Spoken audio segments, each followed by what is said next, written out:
qual a necessidade de nós entendermos e crermos que Jesus Cristo era, de fato, descendente de Davi? O que essas genealogias têm a ver com a graça de Deus? Então, se nós considerarmos o que é chamado de tendências herdadas ou tendências cultivadas pelo meio em que se vive, em que se cresce, Jesus Cristo, como homem, tinha tudo para ter uma personalidade doentia. Livro do profeta Isaías, capítulo 11, versículos 1 a 2, diz assim: porque brotará um rebento do tronco de Jessé, e das suas raízes um renovo frutificará, e repousará sobre ele o Espírito do Senhor. Boa noite, meus irmãos. Espero que estejam felizes por estar na casa de Deus. Nós vamos continuar essa nossa semana de oração especial com o nosso segundo tema. Nesses 2 primeiros sermões, nós estamos tratando especificamente de algo que nós chamamos de soteriologia, que eu disse ontem que significa estudo da salvação, doutrina da salvação.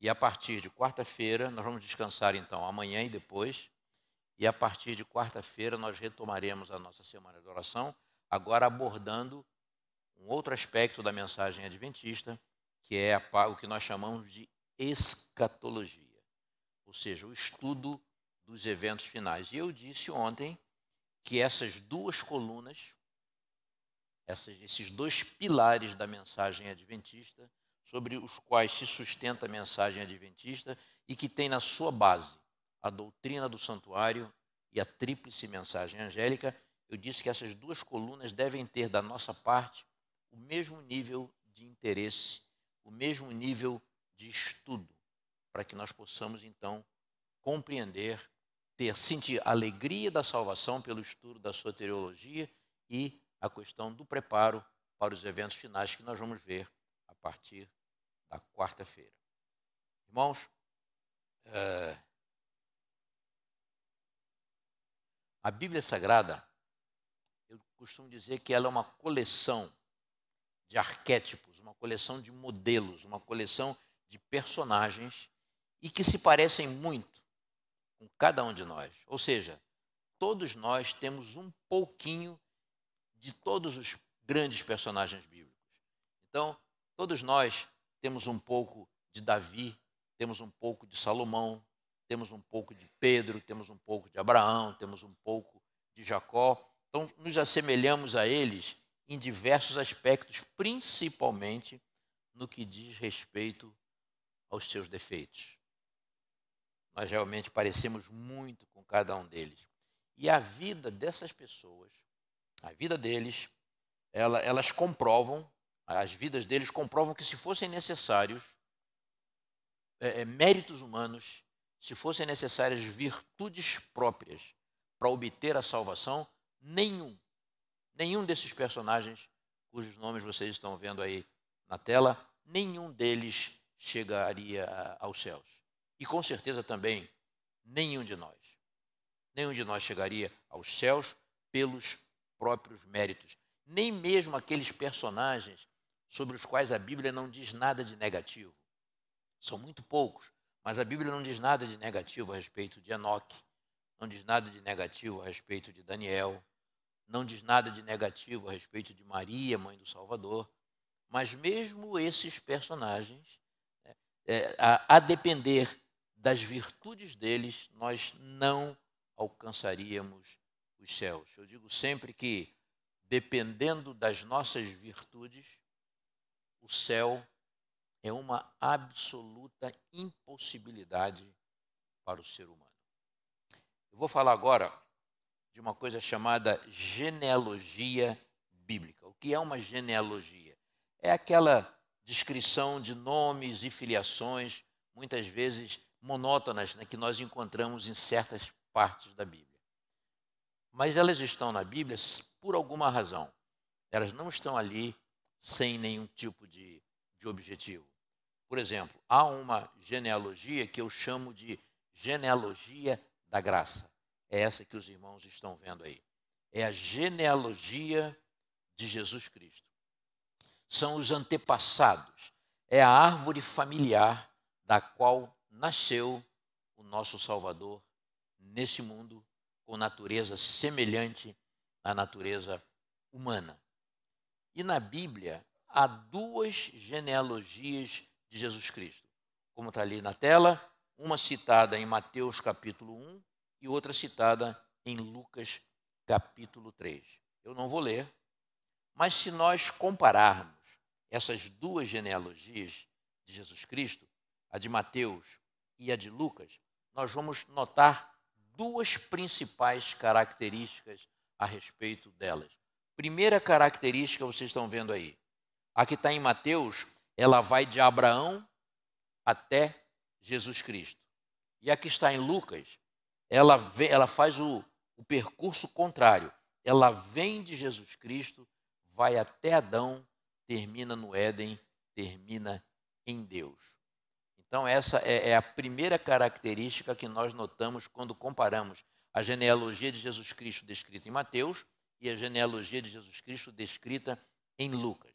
Elas seguem sentidos opostos. Está bem? Segunda característica que nós notamos quando olhamos essas genealogias. Naquela parte ali que vai de Davi até Davi, do início das genealogias até Davi, os nomes são iguais. Agora, de Davi até Jesus Cristo, os nomes são completamente diferentes. E às vezes a gente fica sem entender, né?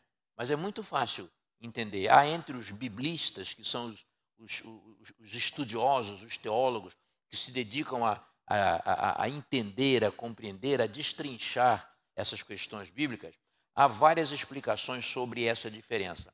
Mas a mais aceita é a seguinte, é que a genealogia de Mateus, ela vai até Jesus Cristo pela linhagem de Salomão. Ela chega a Jesus Cristo através de José, que nós sabemos que foi o pai legal de Jesus Cristo. Foi quem deu a Jesus Cristo a paternidade judaica. Ele não era o pai natural de Jesus Cristo, mas ele, de certa forma, adotou Jesus Cristo na sua família. Aceitou o plano de Deus e aceitou Jesus Cristo na sua família. Então, a genealogia de Mateus segue esse caminho.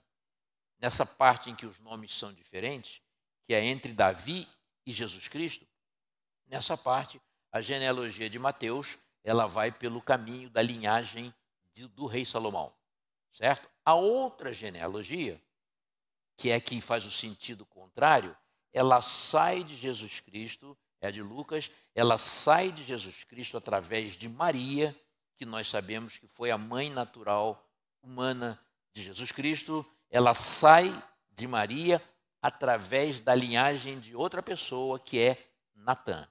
Então, nós já entendemos muito facilmente por que os nomes são diferentes nessas duas genealogias. Uma segue a linhagem de Salomão e a outra vem pela linhagem de Natã. Salomão e Natã eram irmãos. Eram ambos filhos de Davi e de Batseba. Não sei quantos de vocês sabem, mas Batseba foi mãe não apenas de Salomão, ela também foi mãe de Natã. Então vejam que detalhe significativo. Mateus, o evangelista da primeira genealogia que nós estamos citando, Mateus foi um judeu que escreveu o seu evangelho para os judeus. Lucas era um gentio, é um dos dois únicos escritores bíblicos que não eram judeus.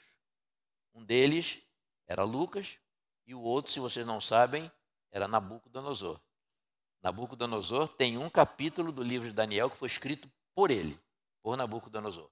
Então vejam, Lucas, voltando ao que eu tinha mencionado, Mateus foi um judeu que escreveu o seu evangelho dirigido aos judeus.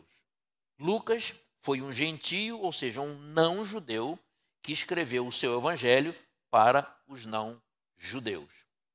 Essas duas genealogias juntas, ou seja, a genealogia escrita por Mateus, descrita por Mateus, e a genealogia descrita por Lucas, elas duas juntas demonstram tanto a judeus quanto a gentios, a não judeus, que Jesus Cristo era descendente legal de Davi, através de José, seu pai, e ao mesmo tempo descendente natural também de Davi, dessa vez através de Maria. Aí a gente fica pensando, qual a necessidade de nós entendermos e crermos que Jesus Cristo era de fato descendente de Davi, tanto de forma legal, através de José, pela genealogia de Mateus, como de forma natural, através de Maria, pela genealogia descrita em Lucas. Por que isso? Isso cumpriu diversas profecias, entre elas essas que estão aí na tela. Isaías capítulo 11, Jeremias capítulo 23 e Miqueias capítulo 5. Se nós formos a esses textos, depois os irmãos podem procurar em casa, nós vamos entender por essas profecias que da tribo de Judá, do tronco de Jessé, da casa de Davi, viria o ungido, aquele que seria ungido pelo Espírito do Senhor, o Messias prometido. Então nós vemos aqui um maravilhoso cumprimento de profecia messiânica, que apontavam então para Jesus Cristo, vindo da tribo de Judá, do tronco de Jessé, da casa de Davi, para simbolicamente se assentar no trono de Davi para sempre. Era profético e isso se cumpriu e está demonstrado nessas duas genealogias que nós mencionamos. Mas aí vocês podem perguntar, vocês podem achar que isso é muito interessante, realmente muito interessante, eu nunca tinha analisado isso, nunca tinha pensado, mas o que essas genealogias têm a ver com a graça de Deus? E nós já vamos entender como esse dom maravilhoso de Deus, que é a sua graça, se manifestou nos antepassados de Jesus Cristo. E eu vou usar para isso a genealogia descrita no livro de Mateus. Agora vejam, ao falar da genealogia humana do Filho de Deus, nós poderíamos imaginar o seguinte: estamos falando então dos antepassados de Jesus Cristo. Com certeza deve ser uma linhagem, deve ser uma família da melhor qualidade pessoal, moral, emocional, intelectual, espiritual, ou seja, gente nobre, gente de primeira linha, antepassados com comportamento impecável, irrepreensível. Afinal de contas, estamos tratando dos antepassados do Salvador do mundo. Então, os seus antepassados, a sua ascendência deve ter sido da melhor qualidade que se possa imaginar. Mas eu sinto muito em decepcionar vocês, porque, ao contrário disso, foram pessoas desqualificadas, pessoas mal afamadas, algumas delas muito estranhas, até doentes, pessoas corruptas, alguns criminosos. Era sim a árvore genealógica do Salvador. Querem ver? Vamos considerar alguns, aqueles mais conhecidos. Esse aqui, por exemplo, Abraão, pai da fé. Sim, pai da fé. Um dos personagens bíblicos mais importantes do Velho Testamento. Mas foi também mentiroso. Foi também vacilante. Por causa de decisões apressadas que ele tomou, nós estamos vivenciando até hoje, basta olhar para o que está acontecendo lá no Oriente Médio, nós estamos vivenciando até hoje problemas praticamente sem solução. Sem solução humana, sem solução política, econômica, social, religiosa. Não há solução para os problemas que estão acontecendo no Oriente Médio. Não vai haver solução nessa vida para aquilo que está acontecendo no Oriente Médio. E quem causou isso? Abraão. E está lá, na genealogia do Salvador. Querem ver mais um que nós todos conhecemos muito bem? Jacó. O próprio nome dele já diz quem ele é: enganador, mentiroso, sem amor fraternal, sem amor filial. Está lá, na genealogia do Salvador. Querem ver mais um? Esse aqui, ó. Judá. Judá cometeu diversas ações pecaminosas. Seduziu e enganou a sua própria nora, o grande patriarca Judá. E olhem que Jesus é chamado de o leão da tribo de Judá. E esse homem está lá na genealogia do Salvador. Querem ver mais um que nós todos amamos e amamos muito? Esse aqui, ó. Davi. Adúltero, assassino, assediador de mulheres, polígamo, mentiroso, mãos sanguinárias. Tinha mãos tão sanguinárias que, por causa disto, Deus o impediu de realizar o seu grande sonho, que era ser o construtor do Templo de Jerusalém. E está lá, na genealogia do Filho de Deus. Querem ver mais um? Que também nós todos admiramos muito. Seu filho, Salomão, também polígamo, idólatra, adúltero, teve mais de 1000 mulheres. Adorou os deuses pagãos dessas mulheres. E isso no fim da sua vida. Isso já ele se aproximando do final da sua vida. Na Bíblia não há nem indicação direta de que Salomão tenha morrido salvo. Nós cremos nisso, mas por outro tipo de revelação, pelo espírito de profecia. Mas na Bíblia não há uma indicação direta de que Salomão tenha morrido salvo. E esse homem, assim tão profundamente pecador, está lá na genealogia do Salvador do mundo. Querem ver mais um? Seu filho, Roboão, opressor, dividiu o reino de Israel com consequências terríveis para a história do povo de Deus. Por causa dele, que se baseou em ações indignas do seu pai Salomão, ele dividiu o reino, ficaram 10 tribos ao norte, conhecidas como Reino de Israel, com capital em Samaria, o Reino do Norte, e 2 tribos ao sul, conhecidas como Reino de Judá, com capital em Jerusalém. As consequências foram terríveis. Por esses dois reinos, passaram cerca de 20 reis em cada um deles, cada um pior que o outro. Consequência de atos de Roboão, que está na genealogia do Filho de Deus. Querem ver mais um? Esse aqui, ó, Jorão. Assassinou seus 6 irmãos e adorou deuses falsos.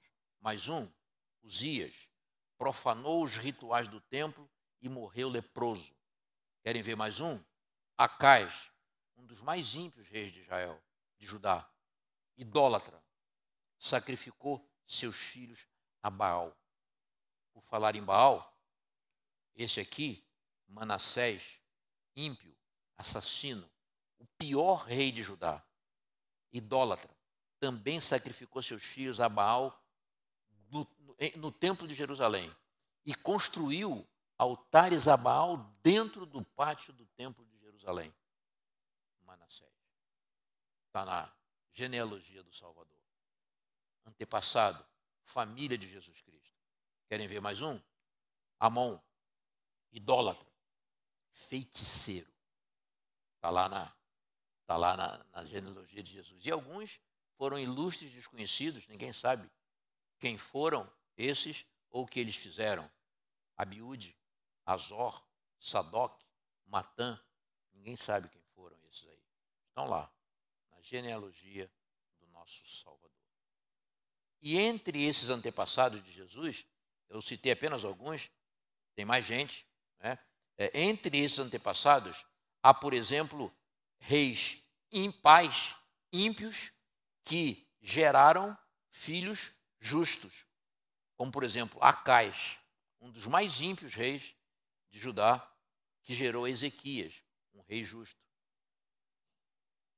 Amon, também ímpio, gerou Josias, um rei que seguiu os comandos do Deus de Israel. E ao contrário também, pais justos que geraram filhos ímpios, como, por exemplo, Ezequias, um rei justo, que gerou a Manassés, um rei ímpio. Josafá, um rei justo, que gerou a Jorão, um rei ímpio. E há também, entre esses personagens, alguns justos que se afastaram de Deus, como, por exemplo, Salomão. E o contrário, reis ímpios, mas que acabaram se voltando para Deus no final das suas vidas, como, por exemplo, Manassés, o mais ímpio rei de Judá, como eu citei, mas que no final da sua vida ele se arrependeu dos seus maus caminhos e se voltou para Deus, e Deus deu a ele de volta o trono de Judá. Então, irmãos, o que isso mostra? Isso mostra que tanto a graça quanto a desgraça, elas não são hereditárias. Elas não passam de pai para filho. Tanto a graça quanto a desgraça, elas vêm por escolhas individuais. Elas vêm por aceitação ou recusa do plano de Deus na nossa vida. Elas não são hereditárias. Agora, nessa genealogia de Mateus, ainda tem uma particularidade muito interessante e até instigante, eu diria. Além desse grupo de personagens complicados que nós acabamos de analisar, nessa genealogia descrita por Mateus, são citadas também 4 mulheres. E eu tenho certeza que os irmãos já ouviram alguns sermões a respeito disso. Por que causa estranheza o fato de haver 4 mulheres citadas na genealogia de Jesus Cristo, descrita em Mateus? Porque isso era coisa muito rara em qualquer genealogia hebraica. Na cultura hebraica e, consequentemente, nas genealogias do povo de Israel, as mulheres não tinham, aliás, na sociedade judaica, as mulheres não tinham grande importância. Nos tempos bíblicos, as mulheres e as crianças, elas nem eram contadas. Quando você vai ao livro do Êxodo, lá na saída do povo do Egito, você lê que saíram de lá naquele dia 600.000 pessoas, aí o texto diz assim, sem contar mulheres e crianças. E mesmo nos tempos mais modernos do Novo Testamento, quando fala lá da multiplicação dos pães, tanto a primeira quanto a segunda, diz ali, comeram ali naquele dia 3.000 pessoas, 5.000 pessoas, sem contar mulheres e crianças. E quando eram feitos os censos, também as mulheres não eram contadas. Eram contados apenas os varões valorosos, que poderiam se tornar guerreiros. Saíram do Egito, no Êxodo, a Bíblia fala em 600.000 pessoas, mas os historiadores calculam que, contando as mulheres e crianças, devem ter saído do Egito cerca de 2 milhões de pessoas. Vejam a quantidade de pessoas que Moisés teve que gerenciar, teve que guiar, liderar no deserto. E naquele episódio da mulher pecadora também fica mostrado bem claramente como as mulheres eram consideradas. Ninguém adultera sozinho. Ela foi apanhada em adultério. Essa mulher que muitos pensam que era Maria Madalena, não era. Maria Madalena era uma outra mulher. Essa mulher pecadora não tem nome citado na Bíblia. Então ela foi apanhada em adultério e foi levada a Jesus Cristo, porque pela lei daquele tempo, a lei civil, mandava que ela fosse apedrejada. Mas aí começa o primeiro grande erro. A lei não mandava levar apenas a mulher, tinha que levar o casal.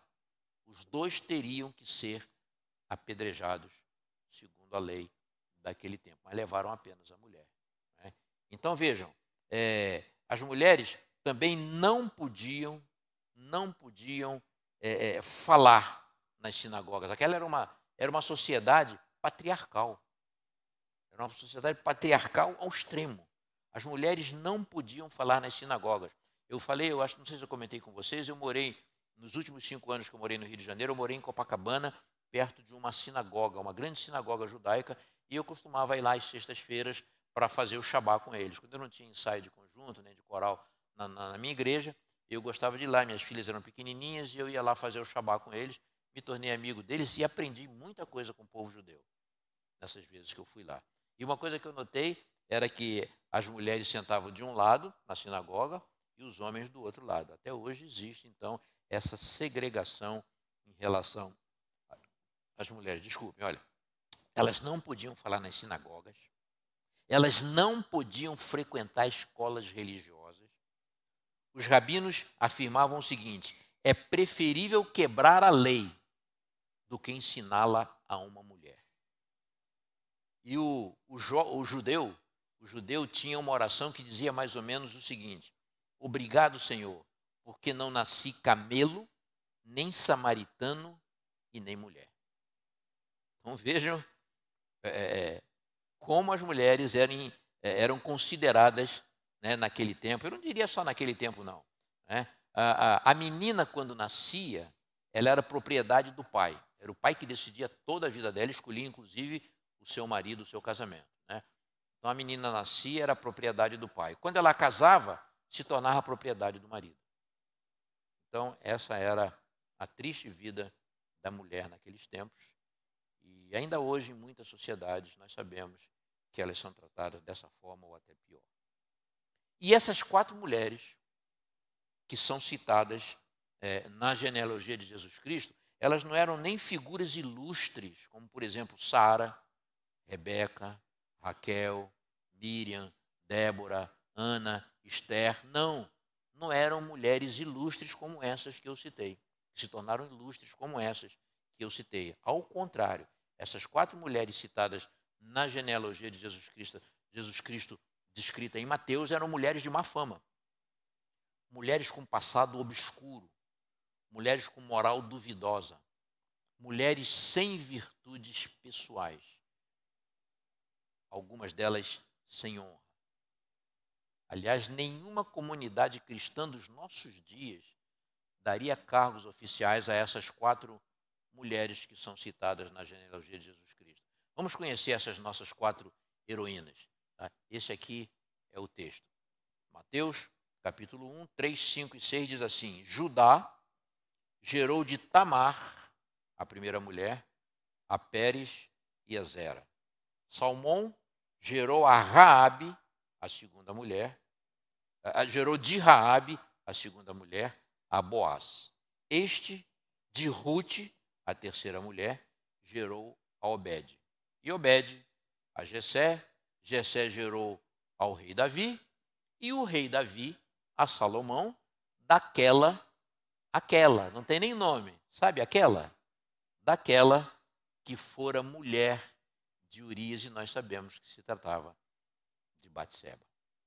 E de fato, irmãos, pelos conceitos e julgamentos e cultura judaicos, né, eram 4 mulheres consideradas totalmente indignas. Por exemplo, Tamar era pagã, sedutora, teve um caso com seu sogro, que eu já falei, que foi Judá, né, o grande patriarca Judá.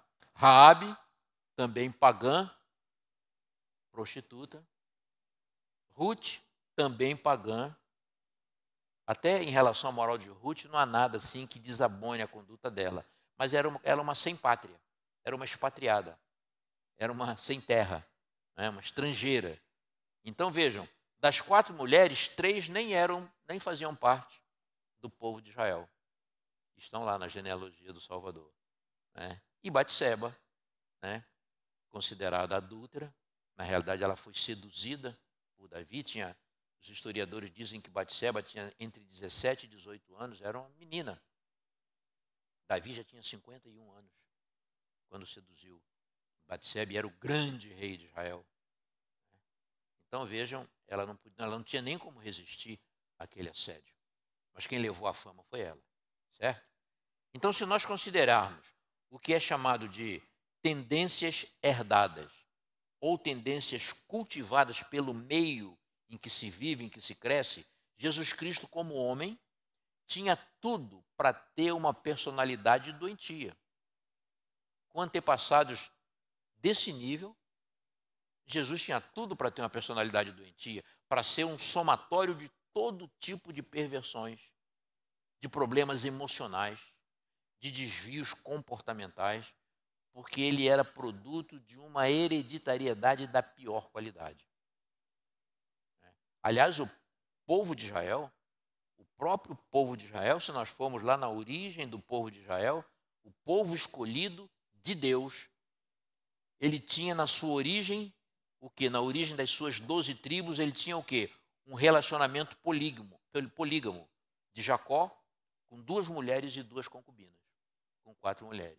Foi desse relacionamento, condenado por Deus, né? Não aceito por Deus, mas foi desse relacionamento que surgiram as 12 tribos do povo escolhido de Deus.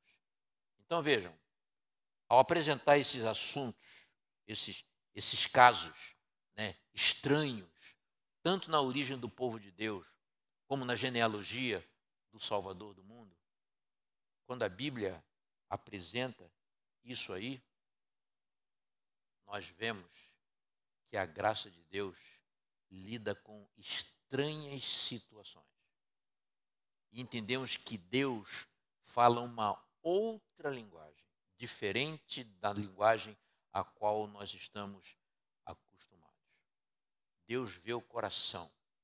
Nós sabemos pela Bíblia que Deus não vê apenas o exterior, Ele vê o interior, Ele vê o coração.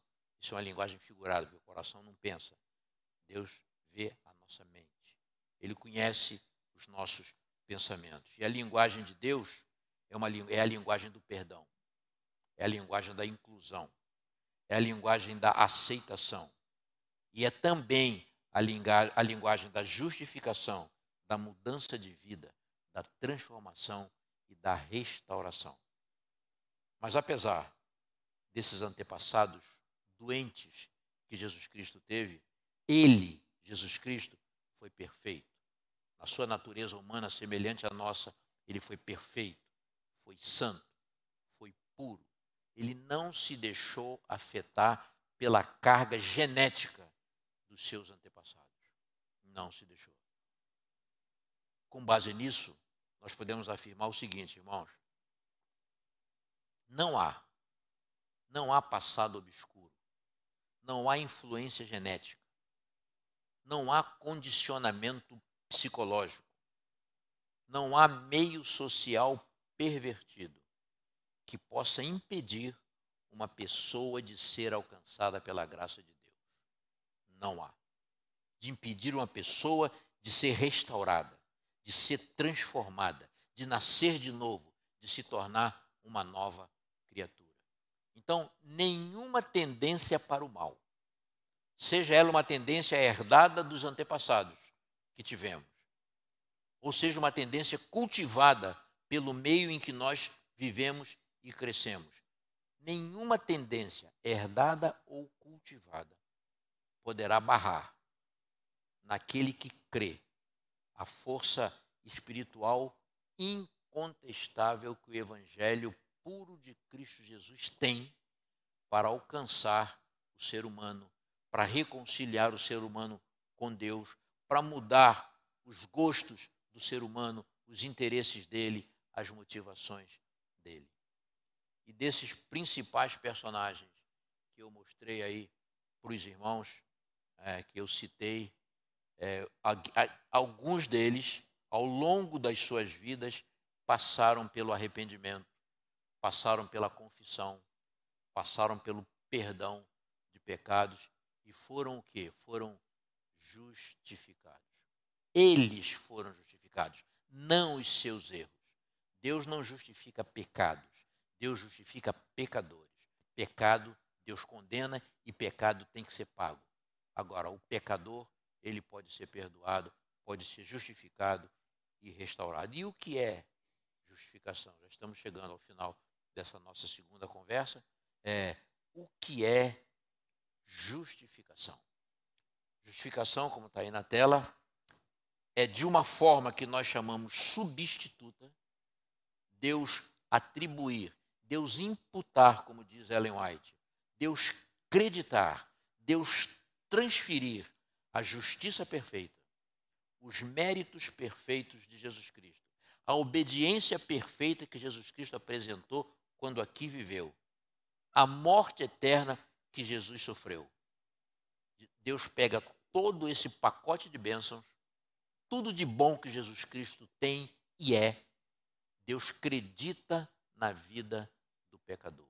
Isso é chamada justiça imputada, transferida, atribuída de Jesus Cristo para o pecador. E Deus faz isso quando nasce a fé no coração do pecador. Esse é o processo. O pecador ouve uma história de amor, se comove, acredita naquilo e quer mudar de vida. Abandona os seus maus caminhos e crê, tão somente crê. Quando ele faz isso, Deus faz duas coisas. Pega todas essas coisas boas de Jesus Cristo e atribui a esse pecador. Passam a ser desse pecador. Quando Deus faz isso, em seguida, a outra coisa que Deus faz é dizer para o universo que aquele pecador não é mais pecador. A partir dali, ele é justo, porque creu. Daí o termo justificação, porque creu. Justificação pela fé. E para quem Deus diz isso? Deus diz isso para todo o universo não caído. Anjos e habitantes dos seres que nunca caíram. Mas Deus diz isso também para os anjos e demônios de Satanás e principalmente para o próprio Lúcifer. Você está vendo o Mário? O Mário era um pecador condenado à morte eterna, mas ele creu no sacrifício do meu filho e quis isso na vida dele. Então eu estou atribuindo ao Mário o que é do meu filho. E estou dizendo para você, Lúcifer, que o Mário não é mais teu. O Mário agora é meu. Ele é justo. Justo não significa perfeito. Justo significa justificado. Ter sido considerado e declarado por Deus como sendo justo. Eu quero terminar mencionando rapidamente dois outros personagens que estão nessa mesma genealogia. Mas, ao contrário desses todos que eu citei, que eu mencionei, esses dois personagens que eu vou mostrar aqui, não, apesar de serem seres humanos, com natureza pecaminosa igual a desses outros todos, mas eles não se deixaram influenciar por essas tendências vindas dos mesmos antepassados, embora, como todos nós, também possuíssem natureza caída. Estou me referindo a esses dois aqui, José e Maria, os pais humanos do Salvador do mundo. José, se você procurar na Bíblia, você não encontra nenhuma palavra proferida por José que tenha sido registrada. José é aquele que entra mudo e sai calado da história bíblica. Mas José foi o elemento de ligação entre o Velho Testamento e o Novo Testamento, quando ele adotou Jesus Cristo e aceitou, embora não entendesse, ele aceitou o plano de Deus. Tentou não aceitar, mas como era um homem justo, a Bíblia diz que José era justo, como ele era um homem justo, ele não quis manchar a imagem de Maria. E ele planejou se afastar daquele casamento silenciosamente. Mas Deus o procurou e falou: olha, esse ser que está nela não foi gerado por homem nenhum, fique tranquilo.